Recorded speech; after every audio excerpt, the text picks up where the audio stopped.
ఆంధ్రప్రదేశ్ రాష్ట్ర ముఖ్యమంత్రి చంద్రబాబు నాయుడు గారు, డిప్యూటీ సీఎం పవన్ కళ్యాణ్ గారు, అదేవిధంగా మాజీ ఆంధ్రప్రదేశ్ రాష్ట్ర ముఖ్యమంత్రి జగన్మోహన్ రెడ్డి గారు ప్రమాణ స్వీకారాన్ని చేశారు. ఆ వివరాలు మనం ఈ వీడియోలో చూద్దాం. వీడియో ఎక్కడ కూడా స్కిప్ చేయకుండా మొదటి నుంచి చివరి వరకు చూడండి.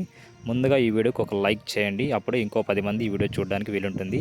ఇప్పుడు మనం టాపిక్లోకి వెళ్దాం. ఎమ్మెల్యేగా మాజీ సీఎం జగన్ ప్రమాణ స్వీకారం చేశారు. ఏపీ అసెంబ్లీ సమావేశాలు ప్రారంభమయ్యాయి. CM Chandrababu, deputy CM Pawan Kalyan ఎమ్మెల్యేలుగా ప్రమాణ స్వీకారం చేశారు. ఈ మేరకు మాజీ సీఎం వైఎస్ జగన్ కూడా అసెంబ్లీలో ఎమ్మెల్యేగా ప్రమాణ స్వీకారం చేశారు. ప్రమాణ స్వీకార కార్యక్రమం ఇంకా కొనసాగుతోంది. మిగిలిన ఎమ్మెల్యేలు ప్రమాణ స్వీకారం చేస్తున్నారు. ఈ వీడియో మీకు నచ్చితే ఒక లైక్ చేసి మన ఛానల్ సబ్స్క్రైబ్ చేయండి.